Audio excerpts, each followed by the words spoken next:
Good morning, everybody. Welcome to TLD Chat. It is Thursday, and today we're going to be talking with Andrew Hughes of Designing Digitally. He is here. We're going to be chatting with him in a little bit, but before we get started, I just wanted to tell everybody a little bit about TLDC. TLDC.us is the website where you can come and join and tell us that you like what we're doing by signing up for the newsletter and wanting to hear more. We've got a comedian that writes our newsletters, and they're top-notch, hilarious. Right, Luis? And we promise not to flood your inbox, and we also promise to give you nothing but valuable content. We'll tell you what's going on in the community and the interesting things that we are up to. And one of those interesting things is TLDC, not 17, but 18. It's still just right around the corner because TLDC 18 is in January this year, and we're going to have it in Phoenix. It'll be the last week of January. We're going to nail down the specific dates, but if you block out the last week of January for yourself, you'll definitely be okay there. Which days that it falls into that week, we're not too sure yet. We're still working that out, but we will absolutely figure that out. And for those of you that are new, I noticed a new name popping in. Cara, welcome. Good to see you here. Good to see new faces. And JD, welcome back. Good to see you again. TLDC is the Training, Learning, and Development Conference. At least that's what it originally started out as. But it is also, the TLDC is our community, the Training, Learning, and Development community. And also TLDC is the TLD chat. And so many more C things coming up soon. But for now, those are the three things we're focused on. So this is our community, our extension from last year's event, which was fantastic. And our guest today was with us last year at TLDC 16 in San Diego. And he is Andrew Hughes. Ladies and gentlemen, everybody give Andrew a big round of applause. Yay! Hey, everyone. Uh-oh. I got an echo thing going on here. I wonder if that's me. Okay, hold on a second. Let's see if we can get this. How's that? Ah, that's good. Let me know. Getting a little bit of echo. Yeah, I don't know if that's me coming your microphone, me coming through your microphone, or you coming through mine. But I think we got it. And no headphones. What are you guys talking about? What do you think? We know how to do this or something? No, you're gonna make Yeah, we've been fine without headphones for a long time, so we're good. It's all good. So Andrew, hey, what's up, man? How is designing digitally working out these days? Oh, we're doing okay. We are getting a crazy echo all of a sudden. Oh, again, huh? I wonder if it's coming from me. Hold on a second. Let me turn mine down a little bit. Test.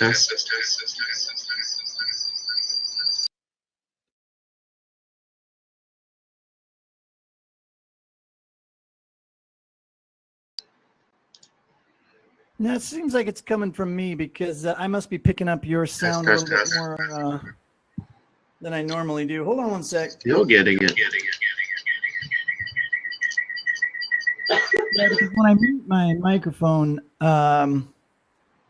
it seems to turn off. So give me a test 1, 2 real quick.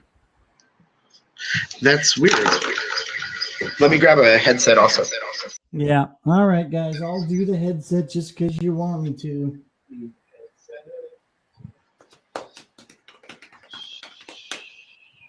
Sorry, everybody. This is kind of how we roll. Remember, this is an experiment. We're just testing this out. Even though we've been doing it for 3 weeks now, I don't think we've had feedback issues to this point, but it happens. Let me get a headset going. If we had Sam on, maybe he could do some on-hold music for us. Can you guys hear me now? I can hear you now. Is that better? Yes. Any? Woo! Okay. Oh, and no Hold on a feedback? second. No feedback. Oh, wait. How about now? Can you hear me? I'm going to just put one headphone in myself. Okay. Let's see if I can toggle video.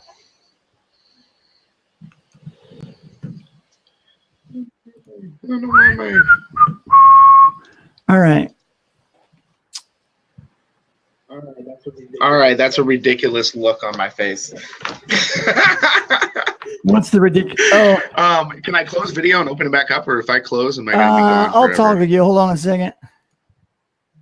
Oh no. Still nothing. No, just here. I'll close you out and then I'll re-invite you.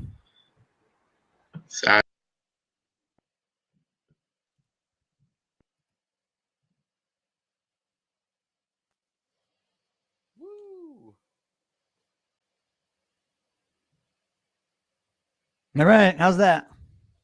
That is good on my end if everyone can see me. There it goes. It just popped up there. All right. Oh, now I'm frozen.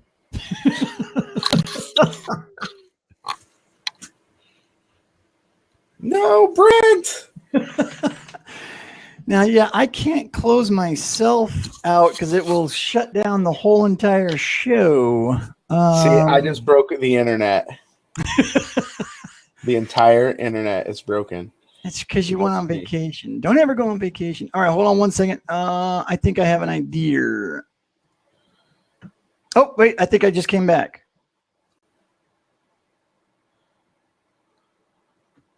I know. Look at these amazing headphones I have on right now. Yes! Woohoo! 2 for 2. You're looking good. And no echo, I think. I think we're good. Okay. We good? Everybody good? Life good? Yes. Only Howard Stern is way more popular than I am. Good one, JD.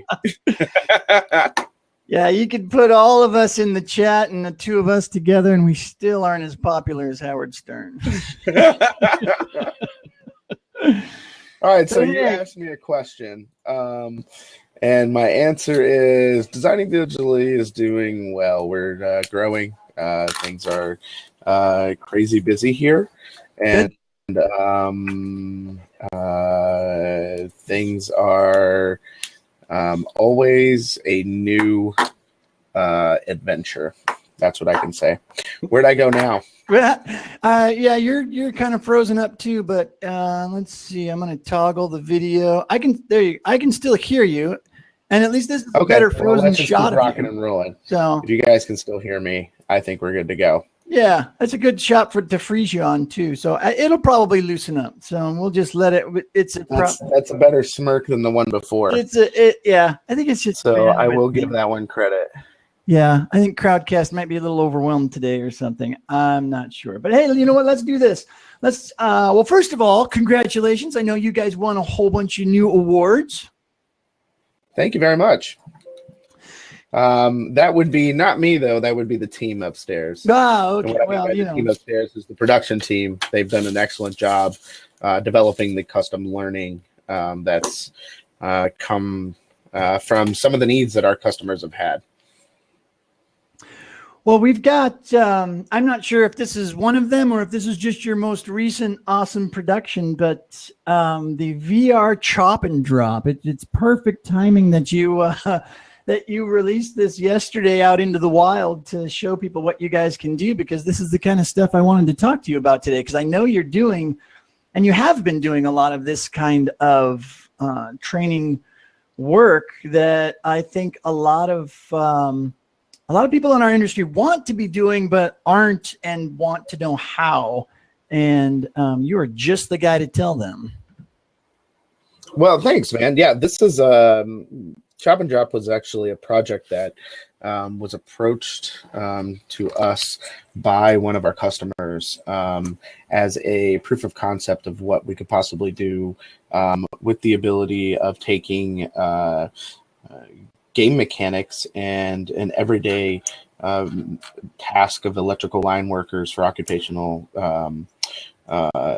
work and be able to make it safe for them to practice cutting down the trees and tending to the electrical lines in residential areas. So what we did is we worked hand in hand with them to build out a scenario-based experience and utilized Unity 3D to create the immersive experience with the Rift and the Vive, and we actually had that Learning Solutions a couple weeks ago. Oh, cool. And what we were able to do is show people the proper way of being able to cut down the trees without, well, basically minimizing risk and liability. And what we mean by that is how to properly cut those trees down without damaging people's property, the electrical lines, and then also how to tend to those lines after you've completed the trimming of the trees. And how not to be standing underneath the limb as you're chopping it off, I noticed there. Right.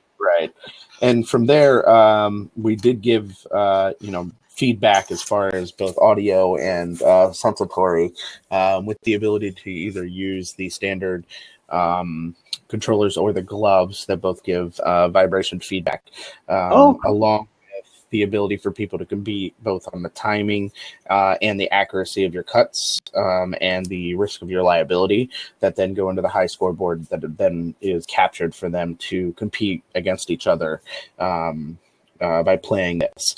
And it's a very light experience. The only reason why is we want people to have the path of least resistance by being able to just sit down quickly, grab the controllers, put this headset on, or even have somebody hold the headset and be able to interact with it rather than taking, a minute or two to fully set them up, strap it on, get them all prepared, get them oriented to it. We wanted to make it quick and easy. So this is actually one that you sit down for. Oh, cool. And based on our last research, we actually now have it so where you can sit or stand. That way you have the ability to interact with it either way, depending on your comfort level of VR.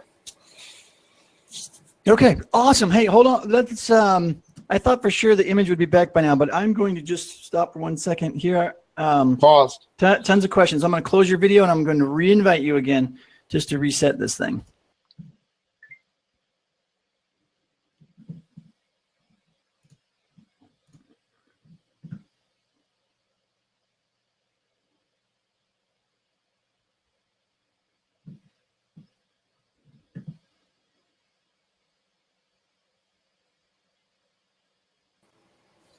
Woo! And he's back. It's good stuff. All right. So let's get down to like some, just a little bit of details here, and then we'll wait and see what the folks in the chat want to hear about. But I really want to know, so what does a VR project like this look like? As far as from a production aspect, was this intensive? Did this take you guys a lot of time? I mean, just, in general. Yeah, well, for us, we have people that are trained in Unity that are developing games for learning. And where we're at overall for games and learning is what's really been adapted by the LNT Space is a lot of what we consider the light gaming, maybe mini games, and not so much, massive MMOs that they play over a long span of time yet. So what we're seeing is we have a lot of Unity developers here in our office that are usually scratching at the opportunity to push the boundaries of what we're doing. So what they have done is they continue to push the innovation for us and wanting to do this, and have already been working on the R&D. There's allocated hours for R&D. So they already had that as an option. It was a matter of fitting that with an actual need of one of our customers. So what we did is we sat down with one of our customers and really discussed like what would be a valid use case for this that could show the ability for you guys to have something that is beneficial to your organization, but at the same time is going to give the L&D industry an understanding of what can be done with VR rather than just looking at it as a cool concept. Yeah, right. We have a lot of that going on, so we don't need any more of that cool concept stuff. Although this is very cool, but I love the idea. So what? How do you decide? What are the metrics, right? Or are there any? Is it do they just see the value, or has it not been in the wild long enough to get some good data yet? Well, since it was just implemented and launched last week for them, it's in the weeds at the current moment. The one thing that we do know is, as far as metrics of what we're tracking, is how accurate were their cuts, which trees did they actually take down and why, looking at their speed and ability to get it done. How did they maneuver the boom truck? Did they damage any personal property? Did they damage any electrical lines? How did they handle those processes? And then that data is then brought back to the training director from the actual game in data that allows them to then analyze exactly what the benefit has been for them. So when people talk about that analytical data, it's there. It's a matter of, we can dump it all day. It's what are they going to do with it, and how are they going to show that metric as a KPI and as a benefit to the organization. So that taking that information and data, they'll be able to take that and say, okay, let's look at the control group that didn't have this implemented, and let's look at the group that did, and then let's track that over time to see how efficient they are compared to the other group that's running their boom lines to cut their trees and fix the electrical lines. And then we can see a more in-depth analysis across the organization as a whole. Gotcha. So performance index. And yeah, I've heard XAPI is a great one, and I'm sorry to jump on this tangent, but I see so many more great examples of XAPI across the board from all organizations, and I have to say I'm very impressed that we're now at a point where it's not just concept; it's actual use cases. So I'm really excited to see that. I know Anthony's been working on it heavily. I know Sam has been working on it. I know a lot of people have been, and it's awesome. And thanks for the ADL guys for working so hard at that. And a shout out to all of those guys that we know in the industry, that it's people like Aaron that were pioneers in that stuff. Yeah, XAPI is a good thing, and we've talked about it a little bit, and Anthony, our XAPI guy, in talking about the XAPI stuff with us. So it's always a good conversation. Hey, so we did say, Craig asked about KPIs. You said key performance indicators or key performance index. I think it's the interesting thing is I don't think our industry talks KPIs as much as it probably should. It's very much a business term. In the business, we talk a lot about trying to provide business value, and that we need to be talking more about KPIs and how we can impact those. So yeah, it's great to hear people start start to to use use those discussion terms. because and this is what we find, and I'm people like JD I know have probably witnessed this, where it's a hard discussion because they really have to open up as an organization as a whole to really have that conversation with you. Yeah. So they'll a lot of times look at it as in, we have this immediate problem that we have that we need to try to solve with a Band-Aid, rather than looking at it as a whole, because it costs more time and money to make that happen. Yeah. So for that to happen, it's a hurdle and even more time invested than a lot of times people want to really look at and do, to really nail down that KPI and look at it from a business use case overall, and really have understanding of the foundation of that organization when you might be an outside vendor. Now, Right. working internally for that organization, that would be a lot more beneficial for you to be able to put those KPIs together with an external vendor, if you're willing to share that data and info.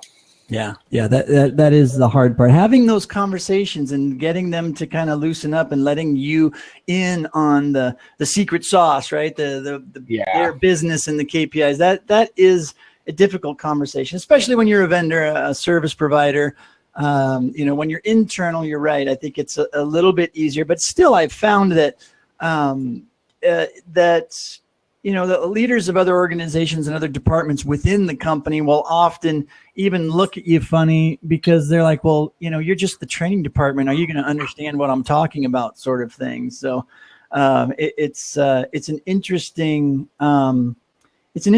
shift, I think, even for other professionals that you're working with, to hear the training department actually talk the talk of business. And I think it's something that we are slowly getting more used to as we have more of these conversations in our groups like this, and learning from each other about why it's important. But anyways, let's get back to the gaming stuff. So the fun stuff. Yeah, right. What? So when I look at something like this, I don't see this as just being good for one client. I mean, this is the kind of thing that could be used across the board for a lot of different organizations. Is this owned by just one brand, or can you cut this loose and let anybody that needs to learn how to, use a saw and cut branches? We're actually in the middle of, we're going to put it on Steam for free. Oh, wow. The customers allowed us to do that because it was non-branded to their organization. Okay. And it was a split effort. So we're actually going to put it on Steam for free. So, but it takes time. So it'll be on there. Steam. So let's explain to folks what Steam is. I don't think everybody here is a gamer and understands that. So what's Steam? Steam is a gaming platform for you to be able to, it's basically a hub for you to be able to download games and play games, PC games. And Steam is where they're, let me see if I can get you guys the website. Steam allows you to actually download thousands of games and pay for games or use the free games. Do you already have it open? Go for it, man. I'll see what I can find here. For PC gamers, this is the hub, in our opinion, or in my personal opinion. And inside of here there's Steam VR, and there's hundreds of games for anyone that's interested in just trying VR. Pick yourself up a Vive or an Oculus, and you're thinking to yourself, well, there's not a lot of games. There are a ton of games on Steam. And there are many games that are free or very cheap, just a couple dollars, as you see. And these are all VR-ready games for you to play. It's great. And I see a lot of game companies on here that have built some very innovative games, both anything from action adventure to horror to first-person shooters to puzzle games to just outrageous first-person experiences. And it's awesome. And so if you guys get a chance, try out Steam. If you're interested in playing some of your old school games like SimCity and Age of Empires and stuff like that, you can find that here also. So you don't have to just get your VR stuff. There's free to play, there's demos, and then every month there's a free game they give away. Cool. Now, do they have a training category? I'm just looking through some of the drop downs here, and I don't see, they don't necessarily, but we're just going to put it out there for people to try out and to kind of push those boundaries for anybody that wants to use this. And here's why. If you're going to use a bit of the Vive or the Oculus, right now they do run the Steam VR software to interface with the game. So it's just an easier avenue for people that want to try this out. There is an educational category, and that's what it's going to go under. You're right, Luis. Yeah, that's where I'm at here. Oh, the car mechanics simulator. That looks interesting. Twitch is cool, but here's the thing. When I play actual games, I get just owned by 13-year-olds. So, in my opinion, Twitch is just watching my future every time I play a game. So Twitch is a live stream of people playing games. So now the cool thing for kids, if anybody's watched the South Park episode, is for kids to watch other kids play the game online live. So and that's people like PewDiePie that have made $1 million over people watching him play video games. Right. That job. Why are none of us doing that job? Well, there's only one guy making $1 million at it, yet there's 1 million people trying to make $10 at it. So. Yeah, that is very true. lucky guy. Yeah, you got to get on the front end of that, and you got to be good, and you got to build an audience like everything else, right? While I sit over here with a 1950s astronaut headset. Looking good. So, what's the process like getting onto Steam? You got to apply, and then your game goes on there for review. Okay. You have to do a review just to make sure you're not malwaring or doing anything illegal. And then from there, once it's approved, then it'll show up in the system. So that's where we're. Yeah. So let's talk a little bit about the industry and kind of how you see, gaming, what's the market looking like right now in the L&D world, in the training world or whatnot for people interested in doing this kind of thing? Are we there yet? We're definitely there yet. But we're definitely there. And the reason why 5 years ago, even 7 years ago, people were like, I don't know about doing gaming for learning. And now we see a lot of demand. We still see a lot of demand for traditional e-learning or even conversion of traditional e-learning into mobile learning. But we're really focused on doing, gamified e-learning or developments of serious games. And we're busy. So it's a matter of these organizations see the value. However, they put it under a microscope too. What I think is fascinating is that in the past they were okay with SCORM, and I see it telling you your total score, they passed or failed, how long they took, and how many attempts they had, and they're fine. They're good. Here you go.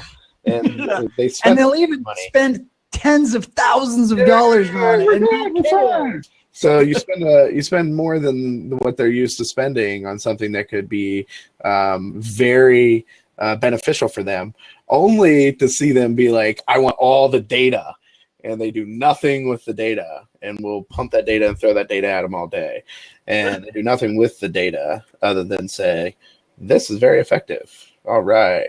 And so it's one of those where I think what I would like to see is the ability eventually down the line for serious games to have a benchmark, much like what we have in SCORM, but an XAPI benchmark for serious games, and have that as a benchmark for us to be able to grade them on an apples to apples comparison.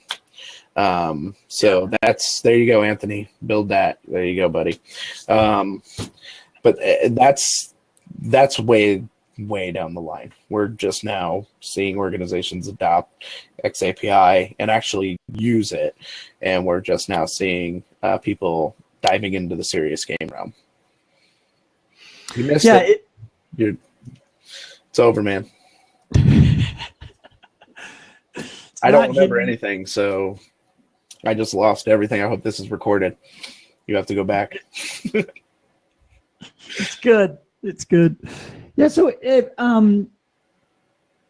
do you run into any resistance when you offer up? Are you sensitive still about using the term games or gamification?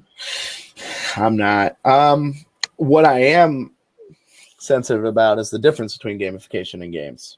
Okay. That I'm very sensitive about. And I'm very sensitive about games that actually have a purpose and not games for game's sake.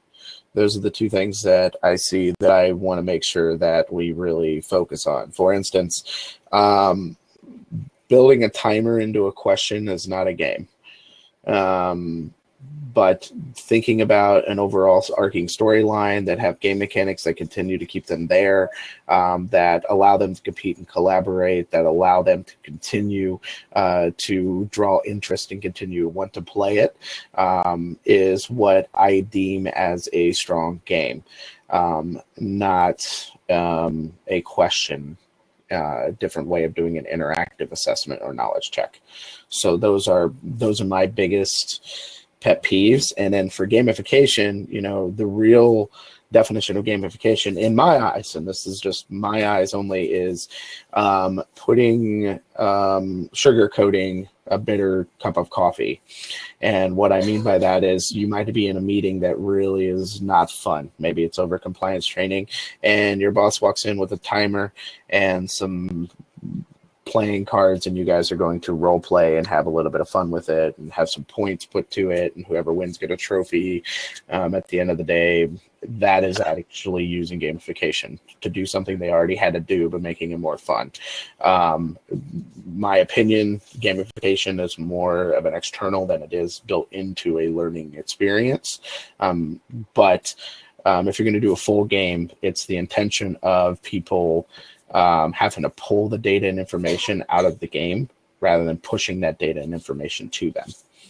And so that's my definition of those and my pet peeve. It's perfect. No, I think it's great. I don't think we got any anybody arguing with you in the chat, so that's good. And I think just about everybody here has probably seen you give a presentation or two about this. So you know, because you do that every now and then, don't you? Yeah, advocate for it. Yeah.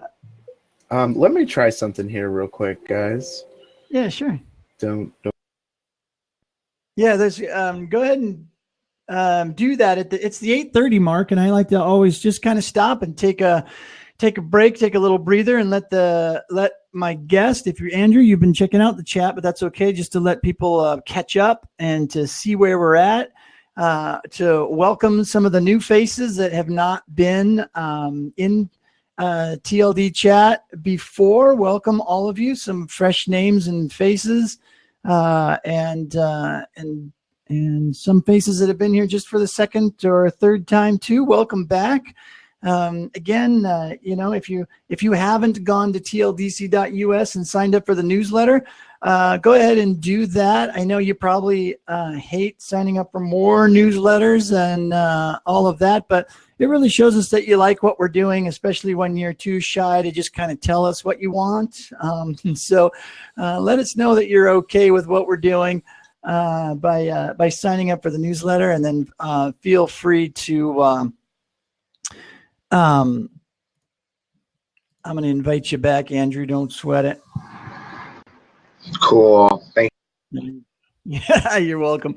But yeah, so good to see so many faces here today, and everybody is really active in the chat. So if you have any questions, now is the time. Any specific questions, any specific things that you want to talk about as far as VR and gaming.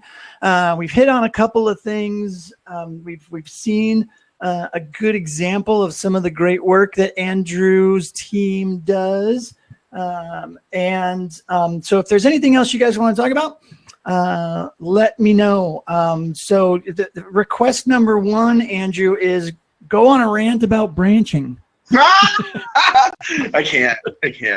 It's I can't do that to myself. Sorry, guys. It might be so maybe don't go on a rant, but it might be a it might be interesting to some folks. Maybe they don't really understand, maybe because I know a lot of branching stuff gets the moniker of gamification or gamified and whatnot. So just give us sort of the 30-second rant. Okay, so there's different types of branching, and we've always talked about everyone just using the word branching. And I've seen multiple definitions of branching. Branching to some people could be a slide where you click on things and other things pop up.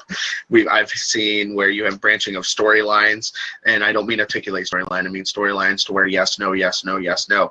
But the thing that bothers me is what the gaming industry uses is it's called parallel branching, where it goes from 1 to 2 to maybe back to 1 to 2 to back to 1, where you can jump, but there's still a structured line. You see this in things like Call of Duty. You see this in games like the Telltale games, and you see this in many professional development studios when it comes to gaming. And so if we're going to do actual real branching, it's nearly impossible because you would have an exponential endings. So it would end up with 4, 8, 10, 12, 20 different examples just from you branching a couple times. So it's the definition of what we should be using in the L&D industry as parallel branching and not just branching.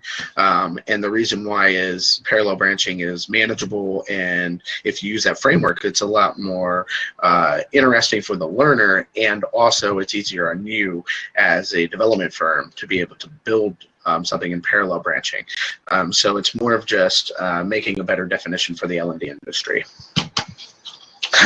Thanks, Craig.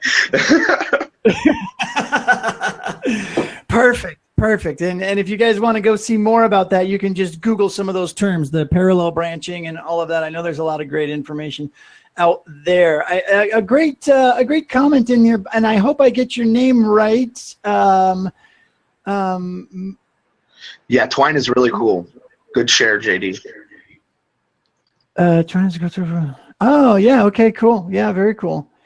Yeah, great comment. Proper gamification implementation should be intrinsically motivating. So what are your thoughts on that? Intrinsically versus extrinsically motivating Absolutely. factors. That's the whole point of adding in the game mechanics, to make it intrinsically motivating. So that's it. The comment is correct.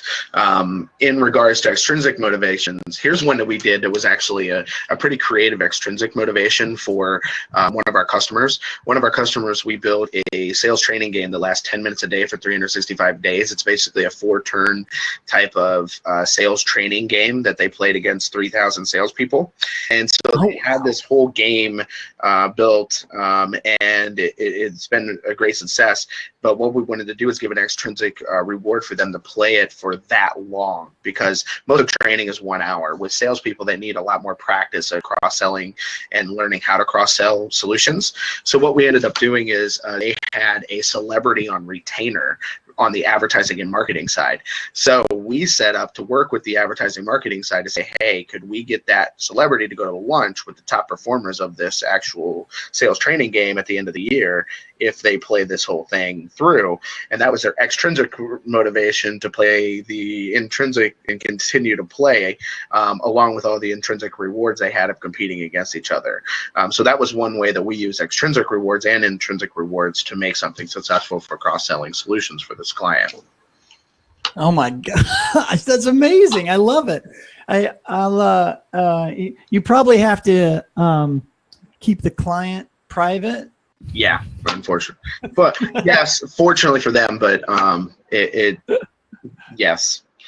They're that's cool. Well, they must be fairly huge if they have 3,000 salespeople and a star as on their marketing team. Yeah, so. Yeah, they're known. They're known pretty well, man. They're good people. It was a fun project. Yeah. And they still use it to this day. So it's cool to know that it's still being used as a learning experience and a competitive learning experience for their sales team. Yeah, that's fantastic. And from a business use case, their problem was they would have somebody sell, $10,000 or $20,000 worth of one product, but they would need support and they would need additional products to go with that product, or additional networking services that need to go with the hardware and material. But they weren't cross-selling that material. So that's what we were there to do, is to beef up cross-selling, which is an easier way to sell than finding a new customer. Very cool.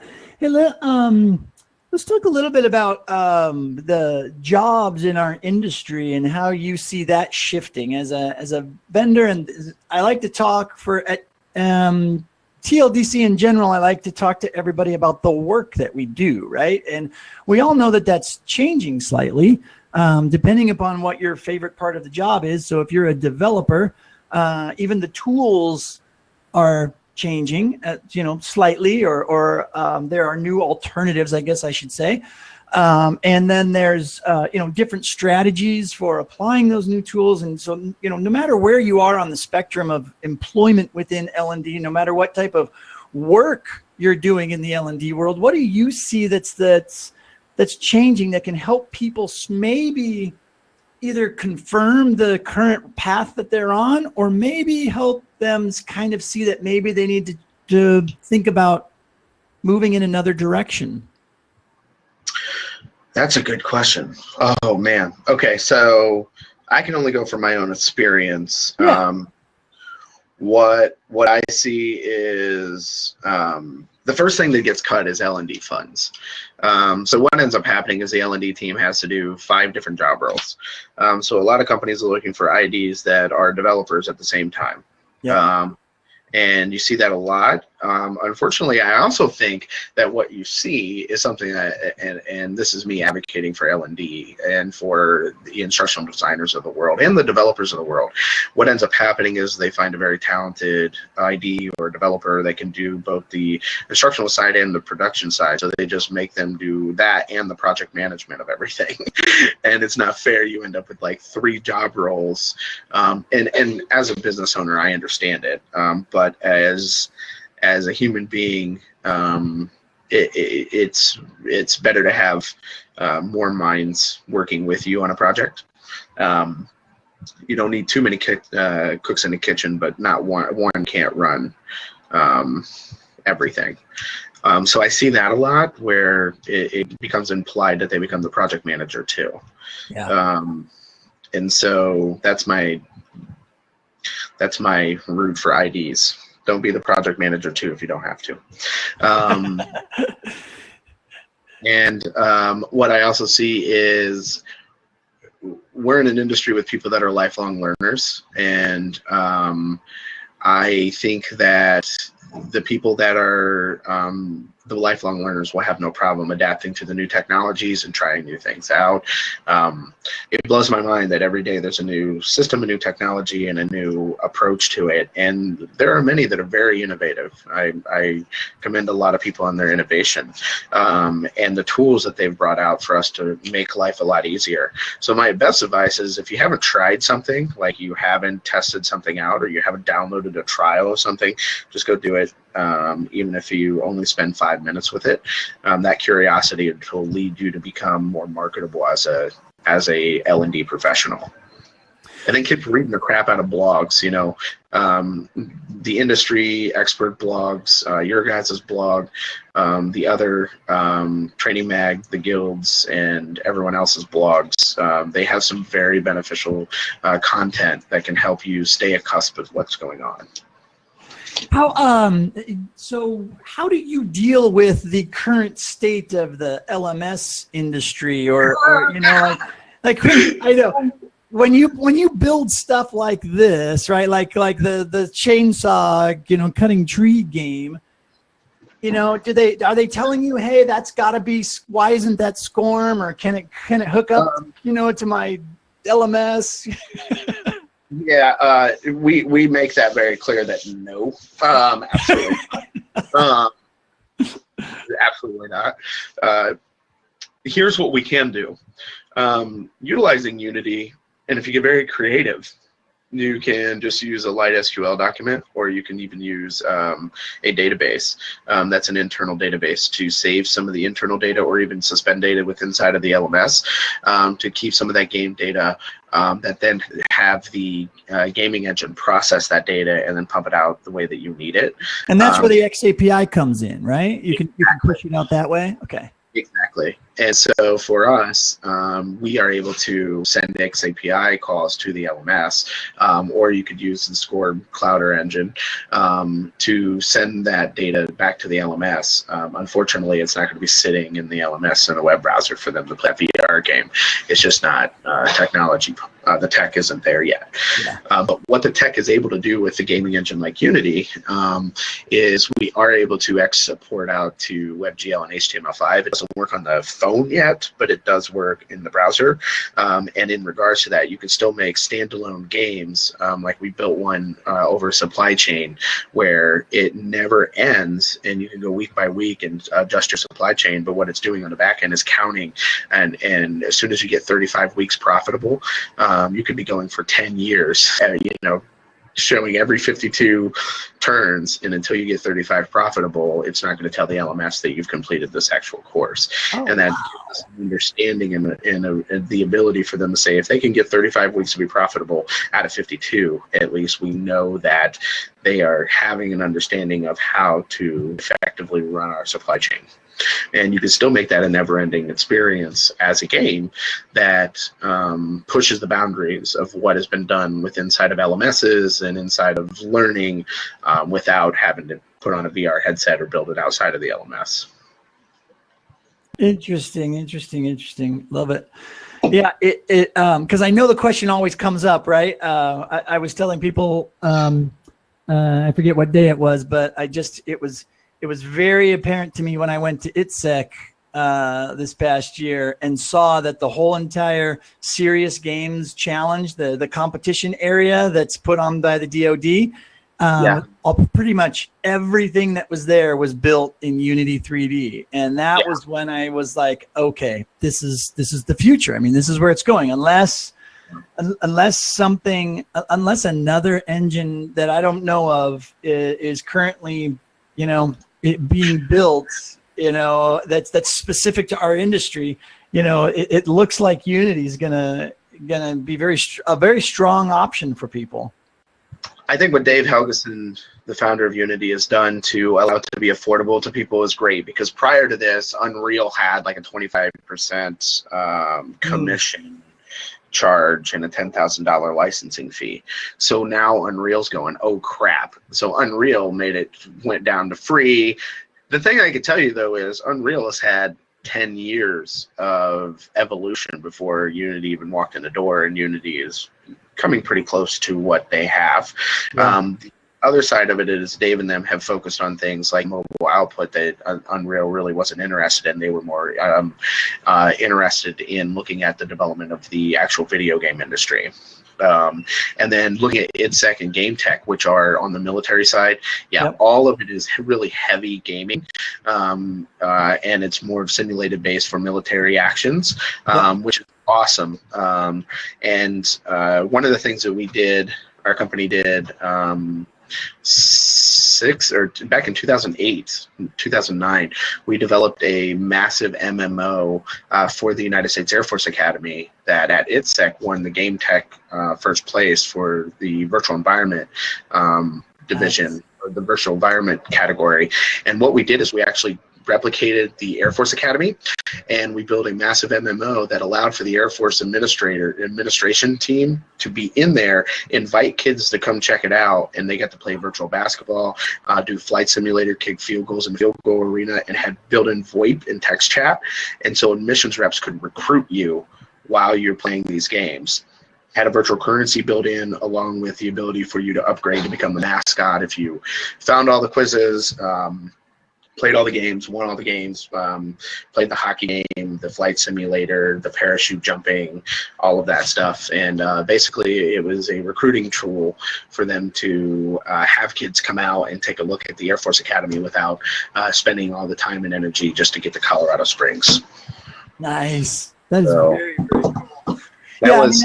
It's not that much of a leap, right? When I go and I see all of that military stuff, when I see the tech, it's just because I've been doing this for years, it's very easy for me to look past the military aspect of it and see the functionality that they've created and go, oh my gosh, this can be used for so many other different things. I think in a lot of cases, some people have a hard time looking past the military aspect of it, but it's really that functionality that they're showing off that you could really apply to so many different things.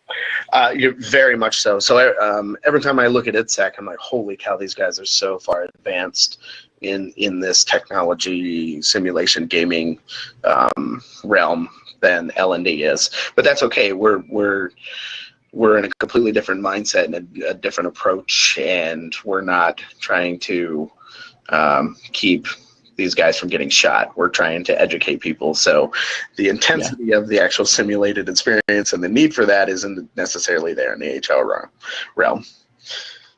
Hey guys, here's my partner in crime, Brittany. Hello. Hey, Brittany. Hi. Welcome to TLD Chat. Thank you. I know we're running out of time, so I was going to show you guys around. No, that's great. No, give us a tour. This is awesome. I might get yelled at. This is the kitchen for all of you looking at the kitchen. Conference room. I don't know if you guys can see. It just lit up. I don't know how far behind you guys are. Yeah, you guys got a nice office space there. Nice. We have storage back here. Everybody be quiet for a moment. I think that might fit in it too, to be honest. That's the sales room. Oh, there's Curtis. Where the magic happens. Hi, Curtis. Oh, wow. There you go. Go walking around. Hey, so tell everybody where you're located, actually, because I know you're always looking for instructional designers, and you guys are great and all that. So where are you guys at? We're in between Cincinnati and Dayton, Ohio, in a right off of I-75 in a burb basically called Franklin, Ohio. Very cool. That's the project manager's office. Yeah, Michael Abrams. That's hilarious. Say hi, everybody. Hello. Oh, am I showing them the ceiling? I'm sorry. Say hi, everybody. Hi, everybody. Hey, everybody. Keep doing the magic. There you go. And then the real stars of the office. I was just going to say, that is awesome. Yeah. So I'll get out of everybody's hair now. I'm going to get yelled at. So get out of our way. We're going to, this is an HR issue, Andrew. We're going to have to put you on suspension. Actually, HR is right in here. No. Not even joking. Don't tell them what we're doing. Oh, hi, HR.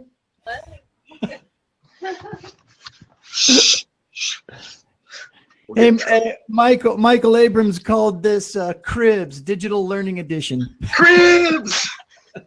Which is great because it starts with a C, so we could do a whole show around it. And oh, that'd be so cool. Office Cribs? Yeah, TLD Crib. I like that. That's a great idea. Yeah, we've already. Hey, you know what? We've already done that with Dana's RV. I think didn't Dana? Didn't you do an episode with Sam when one of the days I wasn't there on LD Chat? Didn't we get a tour of your RV? I thought we did. I'm not sure, but it was Katie. Okay. Awesome stuff. Hey, man, Andrew, thank you so much for hanging out with us. Thanks for the tour too. Hey, no problem. And yeah, I was gonna say thanks for having me on. I appreciate it to all of you guys, and I hope we got to nerd it up a little bit. Dana, just look out the window. I wish I had a window. You know, the office I'm in, so you guys know, basically I think was a closet. I've had to move 3 times because we just needed the office space. So now I'm basically in this closet office, and it's really sad. It's really good. No, I think Dana's referring to, we didn't get a tour of her RV, but the last time she was on, all we saw was out her window. Needs to get a window, Dana. Yeah, Dana. So we'll get we'll have you on. You and Katie can be our first guests for TLD Cribs. Yeah.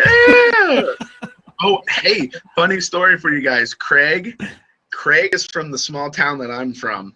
And to give you guys an idea of what I mean small town is, yeah, he just posted the link. There's a total of about 120 people, 190 people, I'm sorry, that live in this small town. And there's no fast food restaurants. There's nothing there.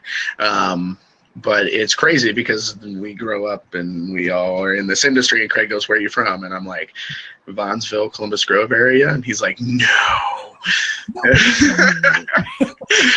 find out that our families knew each other throughout the years, and I did, we never knew of each other. And he's from where I'm from, which is a needle in a haystack, I guess. I was just gonna say, you know what? It's a small world, man. You just never know. Isn't it though? Yeah. Yeah, it's all good. Yeah, well, we're creeping up on the 9 o'clock hour, so I want to be respectful of your time and just again say thanks for hanging out with us and nerding out and geeking out on the gaming and VR tech stuff. Just give us a quick shout out as to where people can find you if they want to get in touch and see more of your work and all that kind of stuff. Yeah. First off, you can always email me at andrew.hughes@ddinkmail.com. Here comes the Viagra emails. And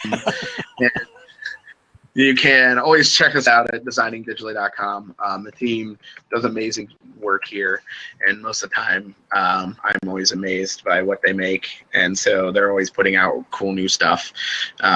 So take a look at that. I think there's a couple infographics coming out this month, so you guys should be on the lookout for that stuff. And I will be at Focus On in June, and that's about it, man. Yeah, I think that's I'll let the dogs know. They love running the roost around here, that's for sure. No, it's all good. Well, hey, thanks for all of that again. Thanks for everything. I'm going to go ahead and close your video out and just do some wrap-up stuff on the show. You can stick around if you want and chat with folks in the chat. But other than that, thanks again for hanging out with us. I really appreciate it, Andrew. Yeah, no problem. Thanks, guys. All right, everybody. Andrew Hughes from Designing Digitally for today's Thursday show. And as we start to creep up on the 9 o'clock hour, everybody say thanks to Andrew. Again, if you've never had a chance to meet him in person, fantastic guy.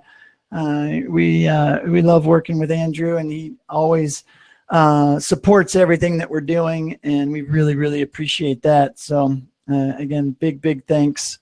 And again, they do amazing stuff, amazing work there, as you could tell by some of the stories he had to tell. I mean, I don't even think I know all the cool stuff that they've done, but I know they do some really cool stuff there. So if you've got some money to burn and you want to do the big cool projects, now you know where to go to get the good stuff done, for sure. But anyways, again, TLDChat, TLD conference coming up last week of January in Phoenix, Arizona. So how many days till I see you? So yes, excellent segue. We are definitely going to be doing the event. Luis and I have been working on it, talking about it, and so now it's just a matter of getting all the ducks in a row, which means I'll be putting together the program again, and we're going to be doing it a little bit differently this year. So our location is very geek chic, very cool location. Luis and I just toured it, and it's a learning.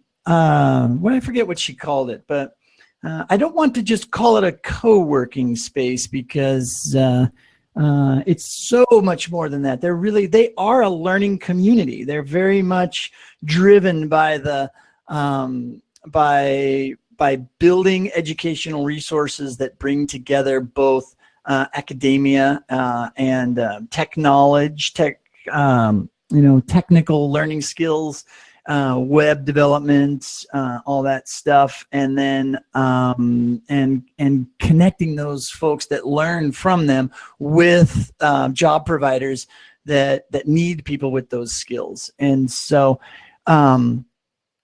yeah, it is it's the best way to explain it. Yes, it is galvanized, absolutely. And it is a very, very cool idea, and we're very excited to be there. Some cool benefits of it are They hold hackathons with hundreds of people pounding on their network. So the one thing you do not have to worry about coming to TLDC 18 is wondering if your hotel Wi-Fi is going to work, because this place has bandwidth stacked on bandwidth, stacked on bandwidth. So we will not have any problems there. No complaints about hotel Wi-Fi for a conference or anything like that. So it will be definitely a good time. So we're really excited about doing something new, right? Those of you who are at TLDC 16 already know that we like to try to change things up and provide value to you as the community. And this is just another step in that direction of trying to create events and face-to-face events that support you and give you what you need to be successful in doing the work of training that you all do and that we all do. So creating an environment that is conducive to us learning from each other is of utmost importance. So just like TLDChat as well, we want to mix new tech and new models for how we as a community come together and learn from each other, learn new skills, learn about new tools, learn about new methods, learn about, new colleagues and new peers and new potential places to work and things like that. So just wanted to say thanks again to everybody who joined and hung out with us today and who support us all the time. We really appreciate it. Cara, I think you were one of our newbies today. Thank you so much for jumping in and hanging out with us. Tomorrow is Video Friday. It's one of our favorite days here where we're going to talk about everything video. And not only that, but tomorrow is a special version of Video Friday because we have none other than the fabulous Brian Fanzo, or as he's more known as iSocial Fans. He will be here talking live streaming with us and all of the great things that he's doing and everything, everything that he's learned. He's on top of this live streaming thing better than anybody I know. So he's a fantastic guy, good friend, very knowledgeable, more than willing to share his knowledge with us. So that's going to be fun. So that's tomorrow. If you know anybody else, or if you'd like to be a guest, and just be focused on in TLDChat, just let me know and we'll get you on the schedule. Or if you have somebody in mind that you think would enjoy it or get some benefit from being in the hot seat, in the video hot seat and chatting with us, just shoot me a message and we'll make sure to get them on the air, because we've got a lot of days to fill. So Dana, yes, there are a lot of days between now and when everybody needs to be checking out Saguaros in Phoenix for TLDC 18. So I need some help filling those days. So just let me know. Also, let me know what kind of content you guys want to talk about. And with that, I will let you guys go. Have a great day. Enjoy your work. Enjoy doing the work of training. And we will see you tomorrow for Video Friday. Thanks again, everybody. You're awesome. Take care.